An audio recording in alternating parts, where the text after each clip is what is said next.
This is Shane Watson here for PSB Sports. I'm lucky enough to be joined by welterweight and light middleweight world contender, you would have to say, Carson Jones. How are you, Carson? Good, man. How are you? I'm good, thanks. You got a massive fight coming up. Antonio Margarito in Mexico, former world champion. He's beat some great names. He's getting older now. You've got your chance against him. Tell me your thoughts on the fight and how you're feeling about it. I'm feeling pretty good. We got the call a few weeks ago, and I was a little skeptical at first. I didn't know if it was gonna come through or not. I'm so used to getting good news, and then it's bad news. Then it's always a situation with me. But it's gonna happen. It's gonna happen in Chihuahua, Mexico. I'm feeling pretty good. He's still a tough competitor, but let's just be honest. He's towards the end of his career. So I just gotta go to Mexico and do what I gotta do on September 2nd. How's training gone so far? Obviously, you're with one of what people regard as one of the best trainers in the world, and Abel Sanchez. I mean, they've got a great team around him as well. You've got some great fighters, great champions in your camp. How does that help you in this camp? It always helps. I've been with Abel for many years now, and being in this atmosphere is the best place for me, and I love it here. This is like my second home. You can actually call it my first home, and then my real home is my second home. But it's really good training around these world champions. Obviously Triple G, he's here getting ready for Canelo. We got Margarito, he's getting ready for that cruiserweight tournament. So it's a lot of great fighters out here, and it's a good atmosphere to be in. You also have, I believe, another welterweight in your camp who trains with Abel Sanchez, Canelo Pomerev. Yep. You say that he literally just got here last night. So yeah, how's that in camp to have another welterweight in camp with you as well? That's good. That means we don't have to worry about any sparring. He's good. I'm good sparring for him. He's good sparring for me.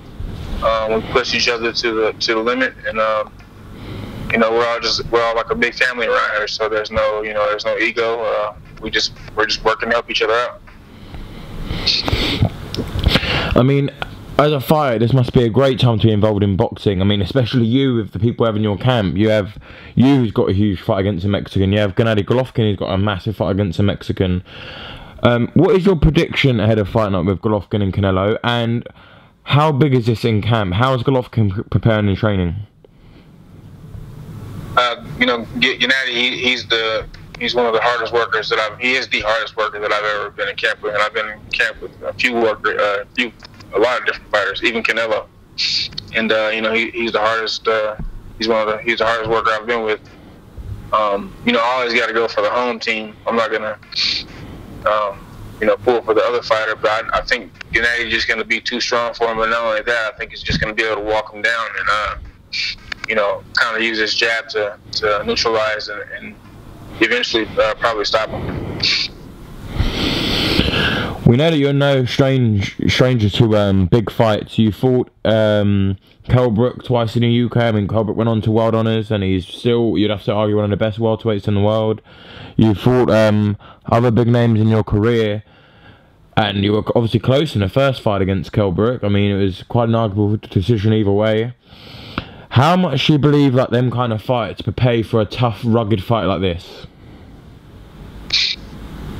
To be honest, I mean, I think those fights that I've been in the past are a lot tougher than this one's going to be. Not looking past Margarito, but like I said before, he's past his prime a little bit, and quite frankly, the first Brook fight was like the first and second Brook fight were probably the toughest fights in my career. So I'm already prepared for a fight like this. There's a lot of things about Antonio Margarito from the past as a boxer, the illegal hand wraps and stuff like that.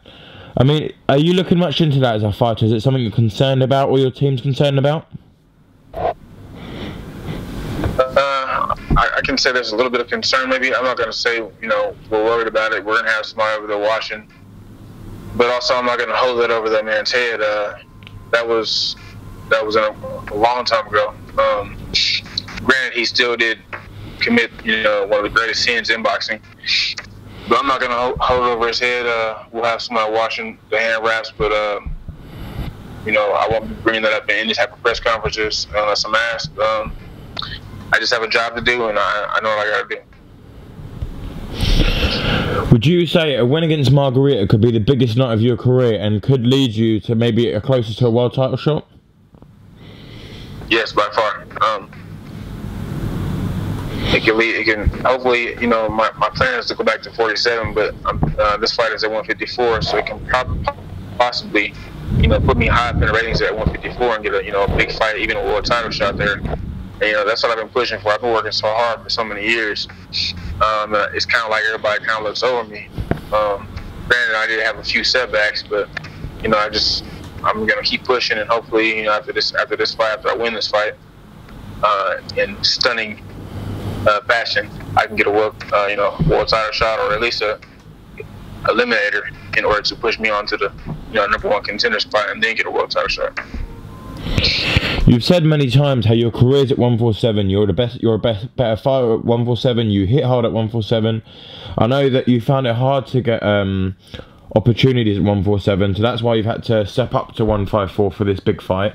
So, do you believe even a win at 154 against Margarito can help you towards a world title shot at 147? Well, first of all, I wouldn't say it's hard for me to get fights. It's just taking the right fights. I can't afford any mistakes in my career, any more mistakes. I've been offered a few fights, but it was stupid money, way over in, you know, Africa and other places, and it just didn't make sense. But this fight is at 154, and it was just an amazing opportunity. He still has a big name, but he's not the same fighter as yesterday. And I do believe, you know, since he has that name, no matter what weight I go to after this, I can get a big fight. Also, another roundup on the boxing. I know you being a confident welterweight yourself, slash light middleweight. The fight between Conor McGregor and Floyd Mayweather will be at light middleweight. As a boxer who's boxed your whole career, you fought big names in your career, does it annoy you that Conor McGregor on his debut is getting a huge shot against Floyd Mayweather, even though you believe he won't win the fight, that he's getting that big payday and that fight day that fighters work their whole career for and don't get anywhere near, that he's getting it on his debut? I can't say I'm annoyed, you know. Congratulations to him, you know, that's unprecedented. He's doing something nobody else has ever done and probably never will do. I am a little, you know, only thing I'm not annoyed about the paychecks they're getting, or he's getting. It's just kind of, I was watching, what is that show? All Access last night. It was the first episode of All Access, and it was just like a freak show. It was like a sideshow act, like a circus act, and it was just so annoying. So I mean, honestly, I don't even want to watch the fight anymore. The way they're building it up is just kind of, to me, it's more so taking it down than, you know, blowing it up. But, you know, the casual fans, most of the UFC fans, they're eating this up, and, you know, like I said, congrats to them, they're getting paid. So. Well, I mean, on the same night, there's another big fight on August 26th. You've got Miguel Cotto fighting for the vacant WBO light to middleweight title. As much as you say that your career is at welterweight, I mean, that can be a fight that could concern you in the future. A win against Margarito, although I know you're not looking past him, could lead you to big fights, maybe against the likes of Miguel Cotto at WBO title at the light middleweight, sorry. Yeah, it's kind of like, I mean, I keep getting these offers at, you know, I had obviously a few offers at 47, but they weren't the right offers, so I declined. But for instance, my last fight was at 154 against Ben Hall. I fought 154 in the past, so maybe, you never know. I have this next fight at 54, so you never know. My future may be at 154. And of course, if Miguel Cotto came knocking on my door, I would damn sure answer. So, you know, we'll just have to wait and see what the future holds.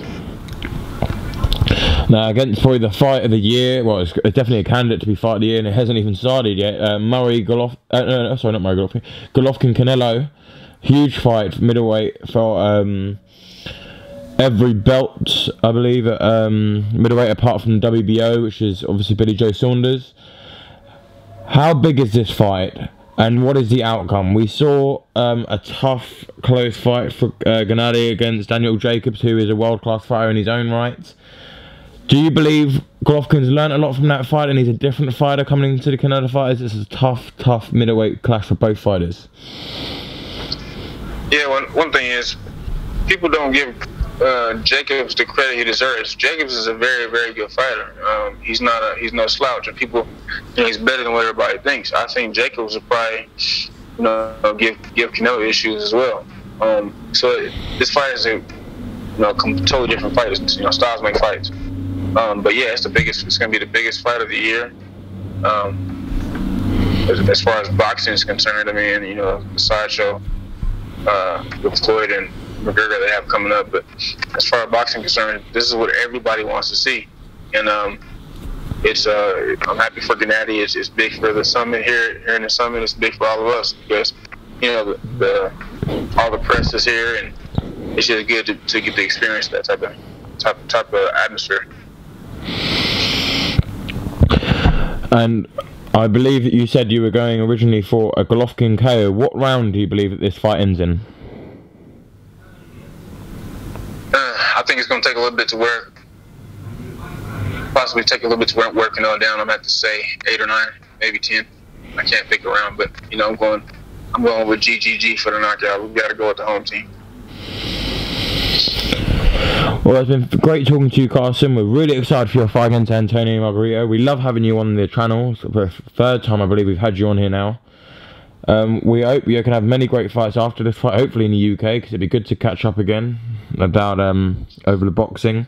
There are many big fights over here in the UK for you as well. I mean, even at light middleweight or welterweight, so it's definitely some potential names for you to travel over here for, and hopefully we can catch up with you soon.